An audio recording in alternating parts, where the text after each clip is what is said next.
आप सभी को प्रभु यीशु मसीह के नाम में जय मसीह की। Praise the Lord everyone, good morning. और जेवी विजन की संडे सर्विस में हम आपका स्वागत करते हैं। एक बार फिर से परमेश्वर ने हमें ये मौका दिया कि हम साथ में मिलकर परमेश्वर की आराधना कर सकें, उसके वचनों में से सीख सकें। बीते सप्ताह में हमने सीखा किस तरह से परमेश्वर चाहता है कि हम उसके सामने नम्र और दीन बने, उसकी सुने, अपनी नहीं कहें बल्कि उसकी सुने। परमेश्वर नहीं पसंद करता कि हम उससे आर्ग्यू करें। इस सप्ताह आइए प्रार्थना करें कि परमेश्वर जो कुछ भी आज वचन हमसे बात करना चाहते हैं वो हम समझने वाले हो सके और हमारे जीवन में वो फल आए। आइए हम सब अपने सरों को झुकाएंगे और प्रार्थना में चलेंगे। धन्यवाद के साथ जीवित प्रभु, एक बार फिर आपके पवित्र हाथों के नीचे आते और परमेश्वर आपका धन्यवाद करना चाहते हैं। आपने हमें पिता परमेश्वर बीते सप्ताह संभाला, ये नया दिन दिखाया। आज के इस जय के दिन में प्यारे पिता परमेश्वर आपसे प्रार्थना करते हैं प्यारे प्रभु, आज हम जो कुछ भी सुने प्रभु, पवित्र आत्मा आपकी ओर से हो, हमें समझने में सहायता कीजिए और आज का वचन हमें से हर एक के जीवन से बात है। जितना सुने उसे ग्रहण करने वाले हो सके। जितने लोग आगे सुनते हैं पिता परमेश्वर, उनके जीवन में आज का वचन कार्य करने वाला हो सके। पिता आपकी उपस्थिति के लिए आपका धन्यवाद करते हैं। हमारे बीच में एक मन का आत्मा दीजिए प्रभु जी, और आज हम आपसे विनती करते हैं हमारी अगुवाई कीजिए। सारी बातों में आपको धन्यवाद करते हैं। प्रार्थना यीशु मसीह के नाम से मांगते हैं, आमीन। हम विश्वास करते हैं कि प्रभु यीशु मसीह की उपस्थिति हमारे बीच में है और वो हम सबसे बातचीत करने जा रहा है, क्योंकि वो हर दिन हमसे बात करता है। धन्यवाद देते हैं परमेश्वर का कि उसने बीते पूरे सप्ताह हमें संभाला, ताकि आज के दिन हम फिर इकट्ठे हो सकें और अपने जीवित परमेश्वर की महिमा कर सकें। और हमें विश्वास करते हैं कि आपको, आपके परिवार को प्रभु यीशु मसीह ने संभाल रखा है। और आप अगर जुड़ चुके हैं तो जय मसीह की लिख सकते हैं, ताकि हम एक दूसरे के संग बातचीत करते रहें। अगर आपका ध्यान इधर उधर भटक रहा है तो मैं आपसे रिक्वेस्ट करूंगा, अपने ध्यान को भटकने से बचाइए और सीधा अपना ध्यान मेरी ओर नहीं, नेहा की ओर नहीं, पर परमेश्वर के वचन की ओर लगाइए, ताकि वो जो भी हमें सिखाएं हम उसे सीख सकें कि आखिर हमारा परमेश्वर हमसे क्या चाहता है। और जब आप इस वचन को सुनने जा रहे हैं तो मैं आपसे रिक्वेस्ट करूंगा कि आप बहुत से लोगों के लिए आशीष का कारण बन सकते हैं, इसलिए आप सुनने के दौरान इन वचनों को ज़रूर शेयर करिए, ताकि ज़्यादा से ज़्यादा लोग सुन सकें और आशीषित हो सकें। अगर आप अभी लाइव सुन रहे हैं तो आप अभी भी शेयर कर सकते हैं, ताकि और लोग भी आपके माध्यम से परमेश्वर की संगति में, परमेश्वर के वचन की संगति में सहभागी हो सकें और आशीषित हो सके। हम धन्यवाद देते हैं, जब से लॉकडाउन हुआ तब से लेकर अब तक परमेश्वर ने हम सबको जोड़े रखा है, ताकि हम एक भी संडे मिस ना करें। और चाहे वो ऑनलाइन प्रेयर हो, चाहे वो जूम मीटिंग हो, चाहे वो किसी भी माध्यम से हो, परमेश्वर ने कलीसियाओं के द्वारा, पासवानों के द्वारा, अपने अपने जीवन के द्वारा परमेश्वर ने ऐसा इस्तेमाल करवाया कि आज बहुत से लोग आशीषित हो रहे हैं। और आज परमेश्वर ने हम धन्यवाद देते हैं, हमें पूरी दुनिया को एक चर्च बना दिया है, एक प्लेटफॉर्म पर ले आया है। हम परमेश्वर का धन्यवाद देते हैं। अब चर्च खुलने लगे हैं, आप प्रार्थना करिए कि ज़्यादा से ज़्यादा लोग उसमें जुड़ सकें, लेकिन परमेश्वर की इच्छा और मर्जी में सारी बातें हो सके, कोई भी गड़बड़ी या कोई भी बीमारी हावी ना हो सके। पर जब चर्च खुल रहे हैं तो बहुत ही सावधानी के संग लोग, हम पासवान सब मिलकर गवर्नमेंट के भी इंस्ट्रक्शन को फॉलो कर सकें, ताकि परमेश्वर की जो योजना इन भवन खुलने के द्वारा है वो पूरी हो सके। आइए आज जो हम बातचीत करने जा रहे हैं, जिस पर चर्चा करने जा रहे हैं, मुझे विश्वास है कि उससे आपको बहुत आशीष मिलेगी, क्योंकि मुझे भी इस वचन के द्वारा बहुत आशीष मिली है। आज के कलाम का जो टॉपिक है वो ये है कि एक दूसरे के आत्मिक जीवन की देखभाल करना। कई बार हम सोचते हैं कि सिर्फ हमें अपने आत्मिक जीवन की चिंता करनी है, और ये बात बिल्कुल सच है कि हमें अपने ही व्यक्तिगत आत्मिक जीवन का न्याय देना है। पर परमेश्वर ने हमें जिम्मेदारी दी है कि हम दूसरों के भी आत्मिक जीवन की चिंता करें, उनकी देखभाल करें और उनके हालचाल भी लें। आपको याद है, बीते समय में हमने एक वचन शेयर किया था कि जिनके बीच में हमने सुसमाचार प्रचार किया है, क्या हमने उनके हालचाल लिए? इस लॉकडाउन के समय में जब चला था तो हमने एक वचन शेयर किया था कि हम एक दूसरे के हाल चाल लें। ठीक उसी वचन के अनुसार आज वचन में बस इतना डिफरेंस है कि पहले हम लोगों के भौतिक जीवन के हालचाल की चर्चा कर रहे थे, पर आज हम एक दूसरे के आत्मिक जीवन की चर्चा कर रहे हैं। जैसे हमें एक दूसरे के व्यक्तिगत और भौतिक जीवन की चिंता रहती है कि उन्होंने खाया कि नहीं खाया, उनके घर में परमेश्वर ज़रूरतों को पूरा कर रहा है कि नहीं कर रहा, उस दौरान क्या हुआ, बहुत से लोगों ने खाना बांटा, राशन दिया, कपड़े दिए, ज़रूरतों की सहायता करी। वैसी आज हमारी जिम्मेदारी बनती है कि जैसे हम लोगों की चिंता करते हैं कि हम उन तक राशन पहुंचाएं, हम इकट्ठे होकर उनके लिए कपड़े पहुंचाएं, उनकी ज़रूरतों के साधन को उन तक पहुंचाएं, वैसे अब हम आत्मिक जीवन की भी चिंता करें कि हम उनके आत्मिक जीवन में उनके सहयोगी बन सकें। अगर कोई किसी भी अपने व्यक्तिगत जीवन में, आत्मिक जीवन में टूट रहा है, कमज़ोर पड़ रहा है, हताश हो रहा है, निराश हो रहा है, तो हम उसको बढ़ाएं, हम उसके लिए प्रार्थना करें, हम उससे कहें हम आपके संग खड़े हैं, हम आपके संग प्रार्थना करने के लिए तैयार हैं, हम आपके साथ हैं उपवास रखने के लिए। हम उन्हें मजबूती दें, हम उनकी चिंता करें और हम उनकी देखभाल करें कि परमेश्वर किसी को भी व्यक्तिगत आत्मिक जीवन में कमज़ोर ना पड़ने दे। आइए हम फिर से उसी वचन से शुरू करेंगे और हमारा टॉपिक बस चेंज है कि हम आत्मिक जीवन के हालचाल लें या आत्मिक जीवन की देख रेख करें। हम लोग निकालेंगे प्रेरितों के काम, एक्ट्स चैप्टर 15 वर्स 36। प्रेरितों के काम 15 अध्याय और उसकी 36वीं आयत को पढ़ेंगे जी। कुछ दिन बाद हाँ पौलुस ने बरनबास से कहा, हाँ, जिन जिन नगरों में हमने प्रभु का वचन सुनाया जिन जिन नगरों में हमने परमेश्वर का वचन सुनाया था, आओ फिर उनमें चलकर अपने भाइयों को देखें, आओ वे फिर कैसे हैं। उनमें चलकर अपने भाइयों को, अपनी बहनों को, अपने बच्चों को देखें कि वो कैसे हैं। आज मैं इसी वचन पर फिर से आता हूं कि हम अपने व्यक्तिगत समाज में, हम हो सकता है अपनी कलीसिया में, अपने आसपास के लोगों के बीच में, अपने परिवार के बीच में, हम उनकी चिंता कर रहे हैं, हम उनके लिए प्रार्थना भी कर रहे हैं, हम उनकी ज़रूरतों को भी पूरा कर रहे हैं, हम उनकी देखभाल भी कर रहे हैं, लेकिन क्या हम उनके आत्मिक जीवन की देखभाल कर रहे हैं?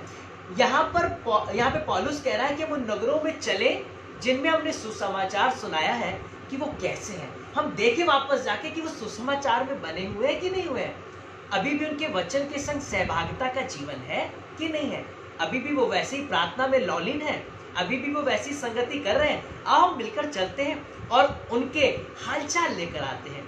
आज मैं आपसे बताना चाहता हूँ मेरे प्रिय लोगों, हम एक दूसरे को फ़ोन कॉल्स करते हैं, हम उनकी बीमारी की चर्चा करते हैं, आपको क्या परेशानी, हम आपके लिए प्रार्थना करेंगे, हम घंटों घंटों उनके पर्सनल डिस्कशन के संग हम सहभागी होते हैं और वो हमें कुछ बताते हैं, हम कुछ उनको बताते हैं।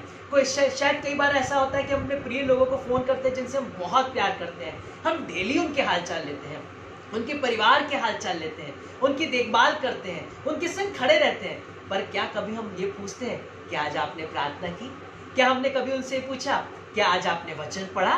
क्या आपने क्या कभी आपने उनसे पूछा कि आपका आत्मिक जीवन कैसा चल रहा है, तो इसमें कोई परेशानी तो नहीं है? तब आपको पता चलेगा कि बहुत से लोग, बहुत से आपके प्रिय लोग आज आत्मिक जीवन में टूट चुके हैं, उनका वचन में मन नहीं लग रहा है, उन्हें कहीं ना कहीं वचन से रेवलेशन नहीं मिलता है, उन्होंने कई बार प्रार्थना भी नहीं की है। हाँ, आप उनकी देखरेख कर रहे हैं, आप उनके हालचाल ले रहे हैं, आप बहुत खुश हैं, पर मैं आज आपसे कहना चाहता हूँ कि आप उनके आत्मिक जीवन की भी चिंता करें।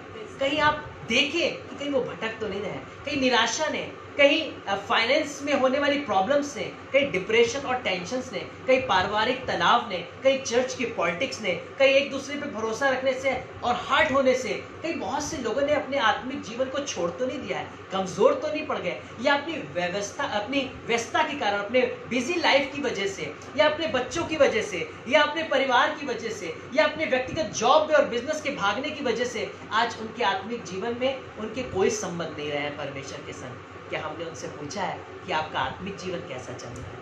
मेरे प्रिय लोगों, हमारे जेएलयू विजन परिवार की एक बहन बीते समय में कनाडा पहुंची और उस दौरान मेरी उससे लगातार जब बातचीत हुई, मैं रेगुलर उसको मैसेजेस करता हूं, उसके हालचाल लेता हूं, वो मेरे मैसेजेस करती है और मेरे हालचाल लेती है। और उसने एक दिन मुझसे पूछा, भैया मैं धन्यवाद देती हूँ जेएलयू फैमिली का। मैंने कहा क्या हुआ बेटा? उसने बोला, भैया मैं इतनी दूर हूँ, उसके बावजूद भी जेएलयू फैमिली के लोग मुझसे पूछते हैं कि तुम्हारा प्रार्थना का जीवन कैसा चल रहा है। तुम्हारी आत्मिक लाइफ कैसे चल रही है, वहां पर जब तुम गई हो अपनी पढ़ाई, स्टडी, करियर, फ्यूचर में तुम परमेश्वर के संग कैसे बनी हुई हो। कह रही मुझे इतना अच्छा लगा भैया इस बात को जानकर कि लोग मुझसे मेरे हालचाल, मेरी तकलीफ और मेरे शरीर के बारे में तो पूछ सकते थे कि मैं कैसा फील कर रही हूँ, पर मेरे आत्मिक जीवन की चर्चा करना, मेरे आत्मिक जीवन की चिंता करना, उससे मुझे आशीष मिली ये बात जानने के लिए कि सच में क्या मैं वैसे ही परमेश्वर में हूँ जैसे मैं बरेली में, जब मैं इंडिया में अपने जेएलयू फैमिली में थी, जैसे मैं तब परमेश्वर में बनी हुई थी, क्या अभी मैं वैसे बनी हुई हूँ। आज आपको बताना चाहता हूँ कि उसकी इस बात ने मुझे छू लिया, उसके इस शब्द ने मुझे हिला कर रख दिया और मैंने सीखा कि हाँ सच में हमें एक दूसरे की आत्मिक चिंता भी करनी है, हमें उनके लिए प्रार्थना करना है। ये नहीं कहना कि सिर्फ मैं आपके लिए प्रार्थना कर रहा हूँ, हमें उनसे भी कहना है आपका प्रार्थना का जीवन कैसा चल रहा है, आपके वचन के संग संगति कैसी चल रही है, आप परमेश्वर के संग बने हुए हैं कि नहीं बने हुए हैं। मैं डेली डिवोशन वर्ड्स को अपने लोगों को भेजता हूँ डेली मॉर्निंग में, और मैं बीच बीच में कभी कभी उनसे एक मैसेजेस करता हूँ जिसमें जरूर लिखता हूँ कि क्या आपने बाइबल पढ़ी, क्या आपने प्रार्थना की। जानते इसलिए ताकि उनको इस बात का एहसास हो सके कि कोई मॉर्निंग में उन्हें नॉक कर रहा है परमेश्वर की ओर से, उन्हें चेता रहा है, उनसे पूछ रहा है कि आपने प्रार्थना की या नहीं की। आज मैं माँ बाप से बातचीत करना चाहता हूँ। मुझे बड़ा अच्छा लगा, बीते समय में प्रभु के एक दास बरेली शहर में आए और उन्होंने एक घटना बताई। उन्होंने अपने व्यक्तिगत, अपने पारिवारिक जीवन की चर्चा करी। उसमें वो बताने लगे कि वो अपने बच्चों को, उन्हें जब स्कूल जाना होता है तब तक ब्रेकफास्ट नहीं देते हैं, तब तक उन्हें स्कूल जाने नहीं देते हैं जब तक वो अपने पर्सनल डिवोशन को ना कर ले, जब तक उनके बच्चे प्रार्थना और वचन ना पढ़ लें। कह रहे जब तक वो प्रार्थना और वचन को नहीं पढ़ते, प्रार्थना नहीं करते हैं, तब तक वो स्कूल लेट भी हो जाए, क्योंकि उन्हें पनिशमेंट स्कूल में मिलेगा, उससे उनको सीखने को मिलेगा कि वो टाइम से प्रार्थना करें, टाइम से वचन पढ़ें, ताकि उनको स्कूल में पनिशमेंट ना मिले। कह रहे मैं बिना ब्रेकफास्ट दिए उन्हें भेज देता हूँ अगर उन्होंने प्रार्थना नहीं की होती है, अगर उन्होंने डिवोशन नहीं किया होता है।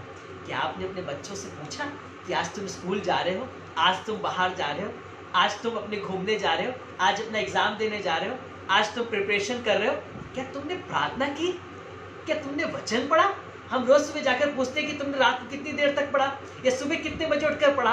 क्या आपने कभी ये पूछा कि आपने सुबह प्रार्थना की, आपने सुबह वचन पढ़ा? अगर नहीं पढ़ा तो पहले प्रार्थना करिए, पहले वचन पढ़िए, उसके बाद घर से बाहर निकलिए। क्या आपके पति बाहर बिजनेस में, अपनी जॉब में रोज जाते हैं? हाँ, हर एक के जाते हैं। क्या आपने अपने पति से पूछा कि आपको डिवोशन का टाइम मिला? क्या आपने प्रार्थना करके संगति करी? अगर नहीं करी तो कोई बात नहीं, आप पहले संगति कर लीजिए, तब निकलिएगा, क्योंकि प्रभु आपके साथ है। अपनी पत्नी से पूछिए, सुबह से उठकर आप काम में लग गई हैं, आप घर के हम सबकी देखभाल कर रही हैं, हम सबके देखभाल में आप इतनी बिजी हैं, क्या आपने डिवोशन किया? क्या आपने प्रार्थना की? अगर नहीं की तो मैं घर के कामों को संभालता हूँ, तब तक मैं देख लेता हूँ कुछ चीजों को। आप जाइए, आप डिवोशन करिए, अपनी पत्नी की चिंता करिए, पत्नी अपने पति की चिंता करे, माँ बाप अपने बच्चों की चिंता करें और बच्चे अपने माँ बाप की चिंता करें। पापा मम्मी आपने क्या प्रार्थना की? क्या आपने वचन पढ़ा? अगर नहीं पढ़ा तो आप पढ़िए, हम घर को देख लेंगे, कोई आएगा तो हम देख लेंगे, वो दूध वाला आएगा तो हम दूध ले लेंगे, लेकिन आप प्रार्थना करिए, आप अपनी संगति करिए। हमें एक दूसरे की चिंता करनी है, हमें एक दूसरे का बोझ रखना है, हमें अपने अंदर से भूख और प्यास लानी है कि मेरे घर में क्या सच में परमेश्वर सहभागी हो रहा है, क्या सच में परमेश्वर हम सबके संग बना हुआ है। मैं आपसे मेरे प्रिय लोगों को रिक्वेस्ट करना चाहता हूं कि सिर्फ अपने व्यक्तिगत और आत्मिक जीवन की चिंता मत करिए, पर एक दूसरे की भी व्यक्तिगत आत्मिक जीवन की चिंता करिए। आप उनकी भी देखभाल करिए और उनसे पूछिए कि मेरे परिवार में किसी के जीवन में कहीं ऐसा तो नहीं है कि वो इतने बिजी हो गए हैं और हमने उनके ऊपर अपना ध्यान ऐसे हटा लिया है कि वो एक समय में आत्मिक जीवन में परमेश्वर से दूर हो गए हैं। मुझे मालूम है बहुत से ऐसे बच्चों के बारे में जिनके माँ बाप ने शुरू में उनको संडे चर्च जाने के लिए प्रोत्साहित नहीं किया, जिनके माँ बाप ने उन्हें कभी बाइबल पढ़ने के लिए, प्रार्थना करने के लिए उनको प्रोत्साहित नहीं किया, कभी भी उनको इस बात का एहसास नहीं दिलाया कि उनके जीवन में प्रार्थना, वचन और संगति कितनी जरूरी है। आज वो बच्चे भटक गए हैं, आज वो बच्चे परमेश्वर के रास्ते से दूर हो गए। बहुत से माँ बाप ने अपने बच्चों को शुरुआत में बहुत अच्छी शिक्षा दी, उनके बच्चों ने खूब भजन संहिता पढ़ी, खूब गीत गाए, खूब प्रार्थना की, हमेशा हालेलुया प्रेज द लॉर्ड करते थे, जब भी देखो परमेश्वर की चर्चा करते थे। लेकिन जैसे ही वो बढ़े, जैसे संसार में आकर्षण में वो बढ़े, जैसे उनको सब कुछ दिखने और समझ में आने लगा, जैसे अदन की वाटिका में जैसे आदम और हव्वा की आंखें खुल गई, तो तुरंत ही उनको समझ में आ गया कि वो नंगे हैं। उनकी शारीरिक जीवन की लालसाएं, भूख और उनके आकर्षण का जीवन खुल गया, तब परमेश्वर कहने लगा कि तुम्हें वस्त्र पहनने की जरूरत है। परमेश्वर ने एक मेमने का वध किया, उन्हें वस्त्र दिया और उस दिन वो आत्मिक जीवन में मर गए। मेरे प्रिय लोगों, हमारे बच्चे भी कई बार अपनी उम्र में आत्मिक जीवन में मर रहे हैं और उनकी डेथ हो जा रही है और हमें लग रहा है अरे वो तो बहुत अच्छे हैं, कितना अच्छा पढ़ाई कर रहे हैं, फर्स्ट आ रहे हैं और बहुत आगे बढ़ रहे हैं, बहुत खुश हैं, और वो गाने गा रहे हैं, वो संसारिक गाने गा रहे हैं। अब वो संसारिक चर्चाएं कर रहे हैं, अब उनके इंग्लिश गाने उनके मोबाइल में बज रहे हैं और उनका लाइफस्टाइल बदल गया, उनका चलना फिरना बदल गया है, क्योंकि हमने उनके आत्मिक जीवन की चर्चा नहीं की, हमने उनकी चिंता नहीं की कि वो क्या कर रहे हैं, हमने उनसे बैठ के बात नहीं की कि बेटा पहले तुम ऐसा करते थे, तुम ऐसा क्यों कर रहे हो। जब आप उनसे बात करेंगे, जब आप उन्हें चिताएंगे, जब आप उन्हें सिखाएंगे, तो उन्हें इस बात का एहसास होगा कि कहीं ना कहीं हम गलत रास्ते पर जा रहे हैं। और अगर आप ढील दे देंगे, अगर आप छोड़ देंगे, तो आपको नहीं पता चलेगा कि अदन की वाटिका में एक और आदम तैयार हो रहा है, अदन की वाटिका में एक और हवा तैयार हो रही है, जो आकर्षण में आके शैतान के फंदे में जाके वो वही कर रहे हैं जो परमेश्वर ने उन्हें मना किया था। और आपके बच्चे अदन की वाटिका से निकल जाएंगे, आपका परिवार अदन की वाटिका से निकल जाएगा और परमेश्वर मजबूर हो जाएगा उन्हें निकालने के लिए, क्योंकि वो नहीं कर रहे हैं जो परमेश्वर ने उन्हें सिखाया था। परमेश्वर ने माँ के गर्भ में रचने से पहले हमें चुना है, इसलिए हमें, जब परमेश्वर ने चुना है तो हम बचपन से ही अपने बच्चों को शिक्षा दें और हम एक दूसरे की चिंता करें कि हमारा आत्मिक जीवन कैसा है। एक दूसरे से जब बात करें, मुझे पता है मेरे अंदर परमेश्वर कई लोगों के लिए बोझ देता है, वो मुझे दिखाने लग जाता है, और अगर मैं उनसे बात ना करूं तो जब मेरी बाद में उनसे बात होती है, मुझे पता चलता है उनके संग एक हादसा हो गया, उनके संग गड़बड़ी हो गई। क्यों? क्योंकि जब परमेश्वर ने मुझसे कहा उनसे बात करने के लिए, मैंने उनसे बात नहीं की। ये मेरी गलती थी और मैंने उनकी चिंता नहीं की और उस दौरान उनके जीवन में शैतान ने गड़बड़ियां कर दी। लेकिन जब परमेश्वर ने मुझे ये बात सिखाई, वो किसी का चेहरा या किसी का नाम मेरे मन में डालने लग जाता है, मैं तुरंत उन्हें कॉल करता हूँ, मैं तुरंत उन्हें मैसेज करता हूँ, अगर वो इंडिया में नहीं, अब्रॉड में है, और वो कोई भी हमारे जेएलयू परिवार से जुड़ा हुआ व्यक्ति दुनिया भर में कहीं भी है, जब परमेश्वर उसको मुझे दिखाता है, मैं उसे मैसेज या कॉल जरूर करता हूँ। और जब उस दौरान मैं उनसे चर्चा करता हूँ, बातचीत करता हूँ, तब मुझे इस बात का एहसास होता है कि उस समय उन्हें परमेश्वर की जरूरत होती है, उस समय कोई उन्हें एक सपोर्ट की जरूरत होती है कि कोई उनको प्रार्थना करके उन्हें आगे बढ़ाए, कोई उनको उत्साहित करे, प्रोत्साहित करे परमेश्वर में बढ़ने के लिए। आइए हम लोग परमेश्वर के वचन में पढ़ेंगे पहला थिस्सलुनीकियों 5 अध्याय और उसकी 11 आयत, 11 वर्स जी।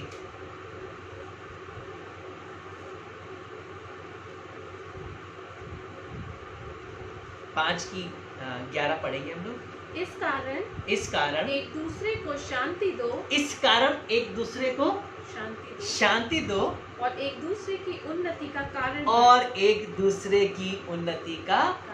आज हम लोग सिर्फ अपने जीवन तक बहुत ज्यादा केंद्रित हो गए, फोकस हो गए। हमें लगता है हम तो बहुत आत्मिक है, हमें लगता है अरे हम तो बड़े प्रार्थना वाले हैं, अरे हमारा जीवन तो बहुत अच्छा है। पर परमेश्वर कह रहा है कि एक दूसरे की उन्नति का कारण बनो, खुद भी बढ़िए और दूसरों को भी बढ़ाइए, कि आओ मिलकर प्रार्थना करें, आओ मिलकर संगति करें, उनसे उनके हालचाल लें, उनसे पूछें उनकी डिवोशन लाइफ, उनकी पर्सनल परमेश्वर के संग सहभागिता कैसी है। आइए हम लोग निकालेंगे 13वीं आयत को इसी चैप्टर की और 15 वर्ष तक पढ़ेंगे जी। और उनके काम के कारण प्रेम के साथ उनको बहुत ही आदर के योग्य समझो। आपस में मेल मिलाप से रहो।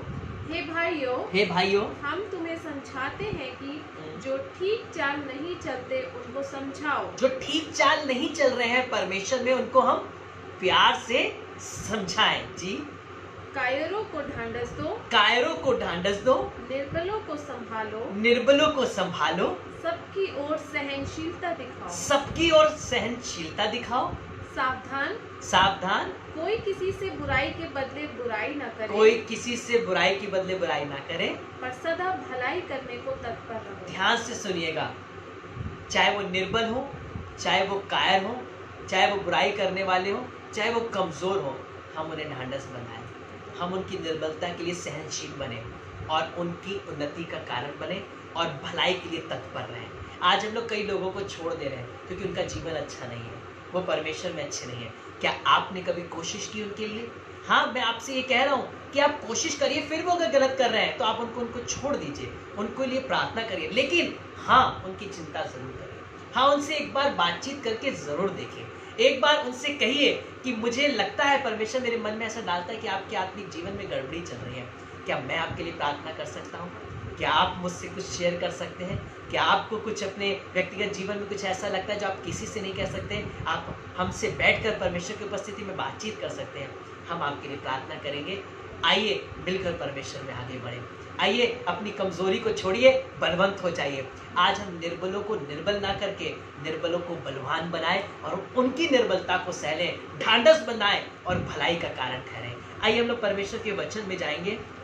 हम लोग पहला थिस्सलुनीकियों इसी अध्याय की 3 अध्याय में जाएंगे और उसके 2, 3 और 10 आयत को पढ़ेंगे।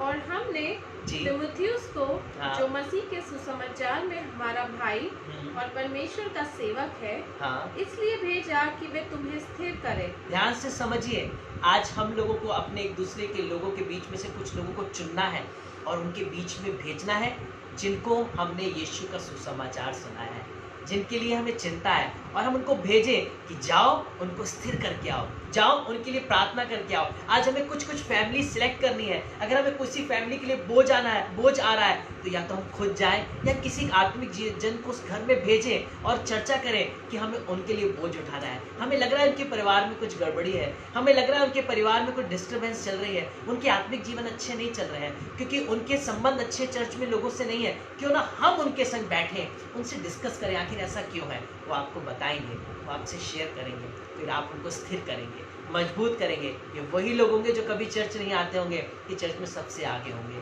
ये परमेश्वर की इबादत कर रहे होंगे क्योंकि आप इनको स्थिर कर रहे होंगे, आप इन्हें मजबूत कर रहे होंगे। और आगे क्या लिखा हुआ है जी? और तुम्हारे विश्वास के विषय में तुम्हें समझाएं। हाँ, अब हम सीधा पढ़ेंगे इसके बाद 10th वर्स को। हम रात दिन बहुत ही प्रार्थना करते रहते हैं कि तुम्हारा मुंह देखें और तुम्हारे विश्वास की घटी पूरी करें। प्रेरित क्या कह रहे हैं? हम रात दिन प्रार्थना करते रहते हैं कि तुम्हारा मुंह देखें और तुम्हारी विश्वास की घटी को पूरी करें। इन प्रेरितों की चिंता देखिए क्या है कि हम अपने उन बच्चों से मिल सके जिनको हमने सुसमाचार सुनाया है, हम उनको देखने पाएं और उनकी विश्वास में अगर कोई घटी हो गई है तो हम उसे पूरा करें, हम उन्हें छोड़ ना दें।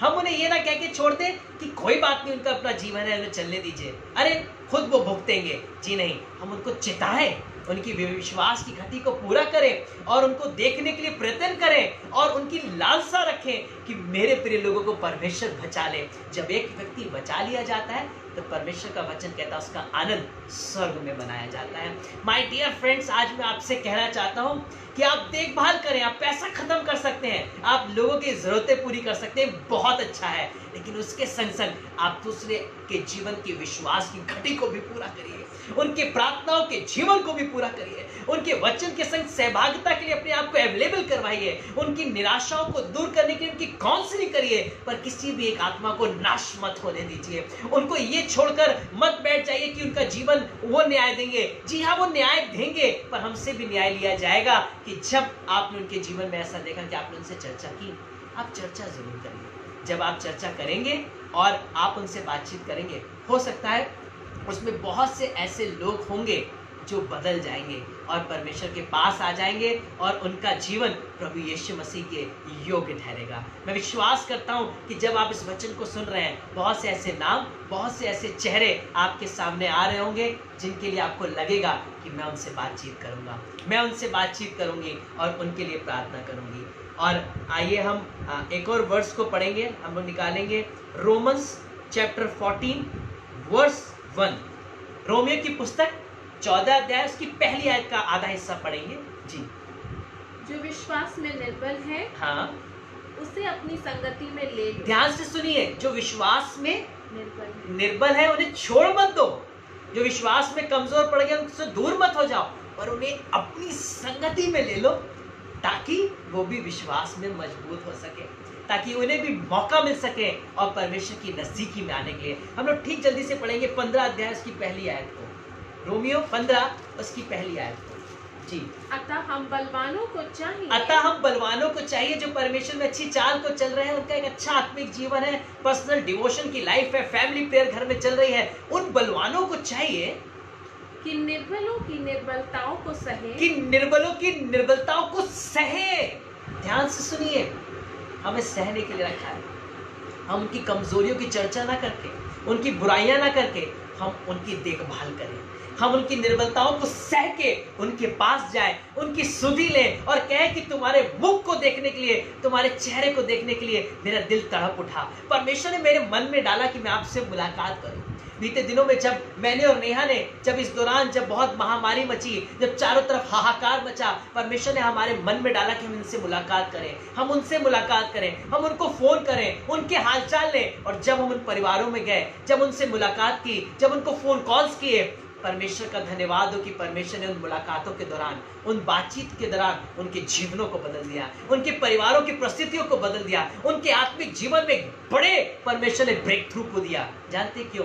क्योंकि हम बलवानों को चाहिए कि हम निर्बलों की निर्बलताओं को सहें और उन्हें बलवान बनाएं, उन्हें मजबूत बनाएं। आज बहुत से लोग बैकस्लाइड इसलिए हो गए क्योंकि हमने उनके आत्मिक जीवन की चिंता नहीं की, हमने उनकी देखरेख नहीं की। हमने उन पेड़ों को लगा तो दिया, ना तो खाद डाली, ना पानी डाला और ना उनको बढ़ने के लिए हमने देखभाल की। मेरे प्रिय लोगों, हाँ, ये प्रभु यीशु मसीह करेगा, पर हो सकता है कि बहुत सी आत्माओं में परमेश्वर हमें रखे कि हम उनके ऊपर खाद डालें, हम उन पर पानी डालें, हम उनकी देखरेख करें। परमेश्वर हमारे द्वारा हो सकता है कुछ बागानों की देखभाल करना चाहता है, कुछ पेड़ों की देखभाल करना चाहता है। आइए हम लोग परमेश्वर के वचन से निकालेंगे रोमियो 16 और उसकी 17वीं आयत को। जी, अगर आप लोग सुन रहे हैं तो जय मसीह की या प्रेज द लॉर्ड लिख सकते हैं, ताकि हमें लगे कि आप हमसे जुड़े हुए हैं और परमेश्वर के वचन को सुन रहे हैं।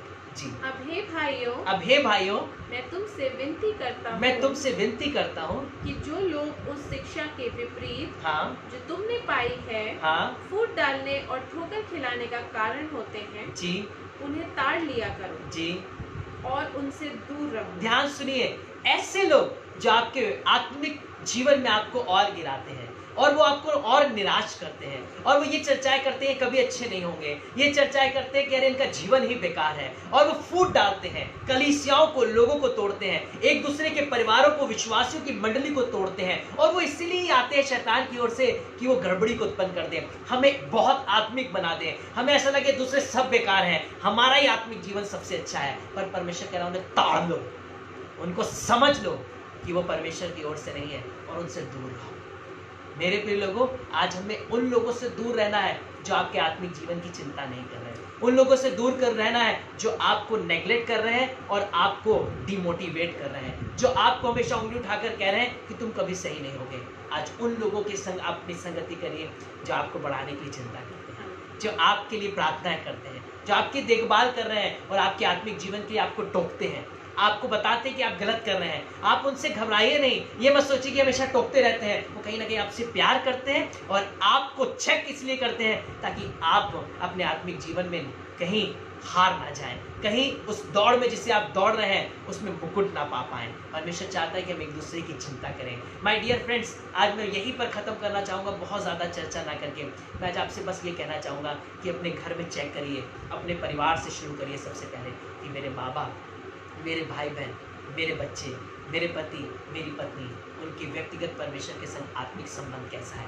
वो परमेश्वर में कैसे चल रहे हैं। हम उनकी सहायता करें, हम उनकी मदद करें और उनसे कहें कि हम आपके साथ खड़े हैं। आपको कैसे हमारी सहायता की ज़रूरत है कि आप अपने समय को परमेश्वर के लिए निकाल सकें, क्योंकि आज की दुनिया में हर कोई बहुत बिजी है, हर किसी के पास व्यवस्था है, लेकिन आज हमें एक दूसरे की मदद करनी है, उनके संग प्रार्थना भी करनी है और चेक करना है कि हमारे घर में फैमिली प्रेयर हो रही है कि नहीं हो रही है। चेक करना है कि सामूहिक हम परमेश्वर के संग अपने परिवार में बैठ रहे हैं कि नहीं बैठ रहे हैं। अगर नहीं बैठ रहे हैं तो वार्निंग है कि आप एक बहुत बड़े हादसे में हैं, आप एक बहुत बड़ी दुर्घटना में हैं, क्योंकि अगर परिवार एक साथ नहीं है तो उसे कोई भी तोड़ सकता है। मेरे प्रिय लोगों, चेक करिए कि हमारे जीवन, हमारे परिवार में सामूहिक आत्मिक जीवन कैसा है, फैमिली प्रेयर का, व्यक्तिगत आत्मिक जीवन कैसा है, पर्सनल डिवोशन लाइफ का, संगति का आत्मिक जीवन कैसा है। क्या हम लोग परमेश्वर की संगति में या परमेश्वर के लोगों के बीच में जो आत्मिक हैं उनके संग बैठ रहे हैं कि नहीं बैठ रहे हैं। हमारी संगति कैसे है। हो सकता है हमारी डिवोशनल लाइफ बहुत अच्छी हो सकता है हमारी फैमिली प्रेयर लाइफ बहुत अच्छी हो, पर हमारी संगति अच्छी नहीं है। हम लोगों के संग, जिनके संग बैठ उठ रहे हैं, उनके संग हम संसार में लिप्त हैं, और हम हो सकता है डिवोशन, प्रार्थना सब कुछ करते हो, पर बाहर में हमारा जीवन लोगों के संग बिल्कुल संसारिक है। हम इन सब स्थानों पर चेक करना है कि हमारी पर्सनल डिवोशन लाइफ, हमारा व्यक्तिगत प्रार्थना और वचन का जीवन कैसा है, हमारे संगी साथियों का व्यक्तिगत प्रार्थना और संगति का जीवन कैसा है। हम जब किसी घर में जाए उनसे पूछें क्या आपके घर में फैमिली प्रेयर होती है, अगर नहीं होती है तो फैमिली प्रेयर करिए। आप उनसे चर्चा में बातचीत करिए, डिस्कशन करिए, क्यों नहीं हो रही है, इसको शुरू करिए, इस रुकावट बाधा को दूर करिए। आप अपने लोगों के संग जब बैठे तो उनसे आत्मिक जीवन के उन रुकावटों की चर्चा करें जहां वो रुक रहे हैं, जहां पे उनके परिवार में रुकावटें आ रही हैं। आप उनको गाइड करें, काउंसलिंग करें, प्रोत्साहित करें, उत्साहित करें, और आप जब देखिएगा कि परिवार बदल जाएंगे, जीवन बदल जाएंगे, आपके पड़ोसी बदल जाएंगे, आपकी कलीसियाएं बदल जाएंगे, आपके शहर बदल जाएंगे, आपके देश बदल जाएंगे। जो सुसाइड करने वाले होंगे, जो डाइवोर्स लेने वाले होंगे, जो डिप्रेशन में जा रहे होंगे, जिनके बच्चे एडिक्शन में होंगे, वो बच जाएंगे, निकल आएंगे, क्योंकि आप उन्हें आत्मिक जीवन में मजबूत कर रहे होंगे। आइए उठ खड़े हो अपने आत्मिक जीवन में और कहें, यीशु मसीह आज से मैं बलवंत नहीं पर मैं दूसरों को बलवंत बनाऊंगा, मैं दूसरों की निर्बलता को सहूंगा और उनके आत्मिक जीवन के लिए प्रार्थना करूंगा। मैं प्रभु उनकी चिंता करूंगा, उनकी भी देखभाल करूंगा, अपनी पत्नी की, अपने पति की, अपने भाई बहन की, अपने माँ बाप को ये छोड़कर नहीं कह दूंगा कि वो ऐसे ही हैं, पर उनकी चिंता करूंगा, उनके लिए प्रार्थना करूंगा, उन्हें प्रोत्साहित करूंगा और उन्हें मजबूत बनाऊंगा। प्रभु यीशु मसीह आज के दिन से हर एक के जीवन में, आपसे जुड़े हुए हर एक व्यक्तिगत के जीवन में एक बड़े काम को करने जा रहा है। आज ही अपने फोन को उठाइएगा और आज ही कॉल करिएगा अपने उन प्रिय लोगों को जिनको आप चिंता करते हो, जिनको आपको लगता हो कि उन्हें जरूरत है। हाँ, हो सकता है उन्हें फाइनेंशियली, फिजिकली और बहुत सी नीड्स हैं, उसके साथ साथ आप उनको उनके आत्मिक जीवन के बारे में भी चिंताएं, उनके आत्मिक जीवन की भी चिंता करें, उन्हें प्रोत्साहित करें ताकि इन समस्याओं से वो निकल जाएं। अपने दृढ़ विश्वास, संगति के संग परमेश्वर उन्हें हर एक परीक्षा से निकाल लेगा। आइए अपनी आंखें बंद करें और सीधा परमेश्वर की हुजूरी में चलें। अगर आपको प्रार्थना करवानी है तो आप अपना प्रेयर रिक्वेस्ट दे सकते हैं, और इस दौरान मैं आज आपसे कहूंगा कि आप चिंता करें प्रार्थना की, वचन की, संगति की, कि हम यीशु मसीह में बने रहें। आइए हम लोग अपनी आंखों को बंद करें। ओ रिबा नाला रबा शेदने ले रे बेरुबा रखतनी लरबा hallelujah, thank you Jesus, hallelujah hallelujah, धन्यवाद। Oh Jesus, worship you Lord. आइए अपनी आंखों को बंद करें, अपने सारे ध्यान को भटकने से बचाएं और सीधा अपना ध्यान परमेश्वर की ओर लेकर आए, सीधा अपना फोकस यीशु मसीह की ओर लेकर आए। और आज मुझे पता है जब आप दूसरों के आत्मिक जीवन की चिंता करेंगे, उनके लिए प्रार्थना करेंगे, तो बीमार चंगे हो जाएंगे, रोगी बच जाएंगे, डाइवोर्स के केस खत्म हो जाएंगे, एडिक्शन का आत्मा नाश हो जाएगा, परिवार के टूटने की दुष्ट आत्मा छोड़ के जाएंगी, क्योंकि अब सब मसीह में एक हो जाएंगे। हम बलवानों को चाहिए कि निर्बलों की निर्बलताओं को सह लें। प्रभु यीशु मसीह, हम एक दूसरे के आत्मिक जीवन की चर्चा करें, चिंता करें और उन्हें उत्साहित करें। यीशु के नाम में, यीशु के नाम में प्रभु प्रार्थना करते हैं। भाई अंशु ने जो प्रार्थना निवेदन दिया, प्रभु यीशु मसीह के नाम में प्रार्थना करते हैं। जो इनके पिता परमेश्वर पैसे किसी कंपनी में फंस गए हैं, प्रभु यीशु मसीह बहुत ज्यादा पैसे हैं, किसी ने इनको धोखा दिया है, पर वो कंपनी इनके पैसों को रिलीज करने पाए। यीशु के नाम से वो गड़बड़ी के लोग, वो गड़बड़ी की आत्माएं जिन्होंने इनके पैसों को फंसाया है गलत तरीके से, ऐसे लोग, ऐसी गड़बड़ी का आत्मा उनके अंदर से दूर होने पाए प्रभु यीशु मसीह, और उनका एक एक पाई, इनकी एक एक मेहनत की कमाई इनके पास आने पाए। प्रभु ऐसे लोग जो दूसरे को अहेर करते हैं, नुकसान पहुंचाते हैं, उनको घात करते हैं, प्रभु यीशु मसीह आप उनको चिताइए, उन्हें हिलाइए, उन्हें डराइए परमेश्वर अपने वचन से, कि वो किसी का भी पिता परमेश्वर नुकसान ना कर सके, किसी को भी प्रभु यीशु मसीह उनके व्यक्तिगत जीवन में उनको निराशा ना ला सके। प्रभु इस परिवार के फंड को रिलीज करते हैं यीशु के नाम में। प्रभु यीशु मसीह, हम विश्वास करते हैं कि आपने इनकी प्रार्थना का उत्तर दिया है। उसी तरीके से प्रभु हम प्रार्थना करते हैं भाई लुइस मॉरिस के लिए प्रभु, जिन्होंने प्रेयर रिक्वेस्ट दी है कि गनिका जो छोटा बेबी है हॉस्पिटल में एडमिट है, प्रभु यीशु मसीह के नाम में वो बेबी चंगा होने पाए। हम सब जितने लोग इस समय अटेंड कर रहे हैं, अपने हाथों को उस बच्चे के लिए बढ़ाइए। Be heal right now in the name of Jesus, hallelujah. हम इस बच्चे को चंगाई की घोषणा करते हैं। प्रभु हम प्रार्थना करते हैं प्रभु यीशु मसीह अनुराग जूलियस भैया के मम्मी पापा के लिए प्रभु, पिता परमेश्वर प्रार्थना करते हैं प्रभु यीशु मसीह, हम उनके एनिवर्सरी के लिए प्रभु यीशु मसीह हम प्रार्थना करते हैं प्रभु, इनके घर में लगातार सेलिब्रेशन चल रहा है प्रभु। 3 अक्टूबर को प्रभु यीशु मसीह इनके बेटे का बर्थडे था और 1 अक्टूबर को इनके मम्मी पापा की एनिवर्सरी थी और प्रभु यीशु मसीह हम प्रार्थना करते हैं और 3 अक्टूबर को इनकी भी एनिवर्सरी थी। इनके पूरे परिवार को ब्लेस करते हैं प्रभु यीशु मसीह, ये एनिवर्सरीज यीशु मसीह के नाम में ब्लेस होने पाए और प्रभु आने वाली हर एक एनिवर्सरी, हर एक साल और मजबूती को और सामर्थ को और परमेश्वर के प्रेम को लेकर आने पाए। हम भाई अनुराग जूलियस के परिवार को, उनकी पत्नी को, इनके माँ बाप को, इनके बच्चों को, इनके कामों को, इनके जो स्कूल खुलने जा रहे हैं प्रभु यीशु मसीह 15 तारीख से, आपकी इच्छा, मर्जी और योजनाओं में स्कूल खुल सके ताकि बच्चे, स्टाफ, स्कूल सेफ रहे। परमेश्वर पिता, हम भाई को, उनके परिवार को, उनके स्कूल को, उनकी जिम्मेदारियों को आपके हाथों में रखते हैं। दुष्ट किसी भी तरीके से इनके और इनके कामों के खिलाफ गड़बड़ी ना कर सके, सहायता करिए प्रभु।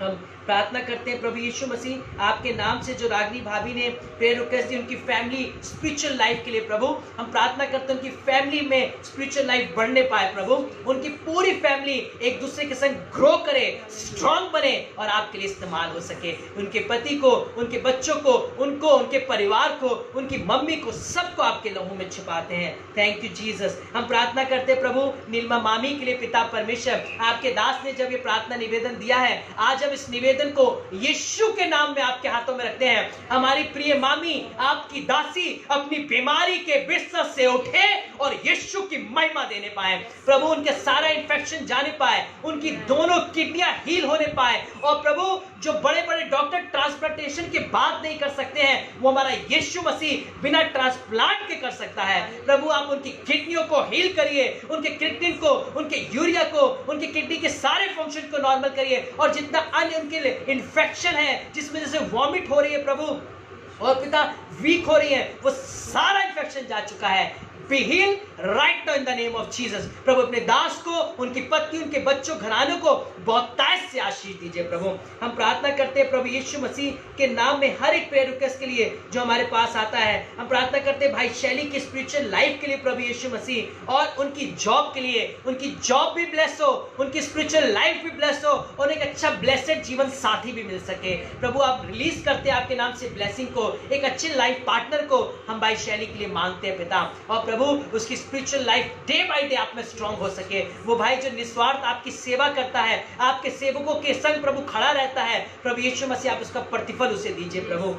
प्रार्थना करते हैं हम पिता परमेश्वर भाई अंशु के पिता परमेश्वर मामा के लिए जिनके पैर में गांठ हो गई है, प्रभु यीशु के नाम में वो गांठें जाने पाए और वो चंगी होने पाए। हम दोनों मिलकर प्रभु उनकी गांठों को रिमूव करने के लिए प्रार्थना करते हैं, आप डिसॉल्व करिए, वो थी नहीं, हम विश्वास करते हैं। प्रार्थना करते हैं प्रभु यीशु मसीह वॉल्टर, स्टीफन वॉल्टर जीजू के लिए प्रभु, प्रार्थना करते हैं उनकी पूरी फैमिली के लिए पिता परमेश्वर, और जो जो बीमार है वो सब चंगे होने पाए, पूरा परिवार सेफ रहने पाए प्रभु, और उनकी जॉब भी आशीषित होने पाए। जो घर आपने दिया उसे भी ब्लेस करते हैं प्रभु यीशु के नाम में। हम प्रार्थना करते हैं पास्टर पीजे सिंह के लिए प्रभु यीशु मसीह, अगर उनमें कोई परेशानी या कोई बीमारी है, कोई भी तकलीफ है, जिनका निवेदन हमारी चुनमुन दीदी ने दिया है, प्रभु यीशु के नाम में पास्टर पीजे सिंह को ब्लेस करिए प्रभु, अपने दास को आशीषित करिए और चंगाई दीजिए प्रभु यीशु के नाम में। प्रार्थना करते हैं सुशीला आंटी के लिए प्रभु, जिन्होंने निवेदन दिया सूरज पाल के लिए जिनकी किडनी स्टोन है, यीशु के नाम में वो किडनी स्टोन जाने पाए और वो बिल्कुल हील होने पाए, पूरी तरीके से डिसॉल्व और रिमूव हो जाए प्रभु।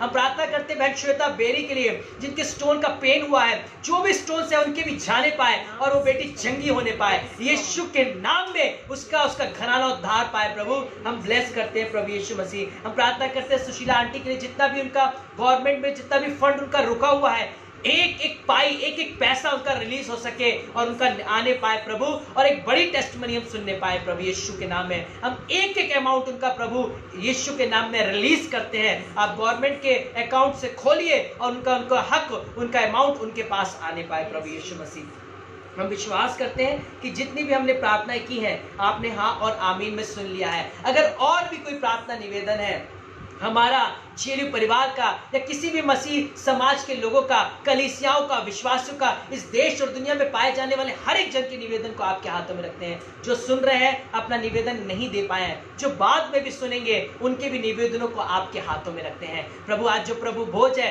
जब लोग अपनी कलीसियाओं में ऑनलाइन या चर्च जाकर आज प्रभु भोज लेते हैं, प्रभु यीशु मसीह के नाम में हम प्रभु भोज की रीति को ब्लेस करते हैं। हम सबको क्षमा करिए, हम पर अनुग्रह करिए, ताकि आज जब आपकी मेज में बैठे, जब आपका लहू पिए, जब आपकी देह में सहभागी हो, प्रभु यीशु के नाम में परिवर्तन आने पाए। हर एक को प्रभु, हम सबको अपने प्रभु भोज के लिए तैयार करिए। हर एक को ब्लेस करते हैं। कोई गलती हो तो माफी मांगते हैं। जेलू विजन सेवकाई को जुड़े हर एक मेंबर को जो देश और दुनिया में रहते हैं आपके नाम से आशीष देते हैं। यीशु मसीह के नाम में प्रार्थना मांगते हैं, आमीन। आप सबको प्रभु यीशु मसीह के नाम में जय मसीह की। हमारे दोनों के लिए भी प्रार्थना करते रहिए, हमारे परिवार के लिए, हमारी सेवकाई के लिए, जेवी परिवार में हर एक मेंबर जहाँ कहीं भी है, हम आपके लिए प्रार्थना कर रहे हैं। और आप किसी भी कलीसिया के हो, किसी भी आप देश और शहर के हो, परमेश्वर आपके संग बना है, आपको आशीष दे। आपके बीमारी के बंधन टूट चुके हैं, आज से आत्मिक जीवन में मजबूत बनिए और दूसरों को भी बनाइए। प्रभु आप सबको आशीष दे, सबको जय मसीह। God bless you.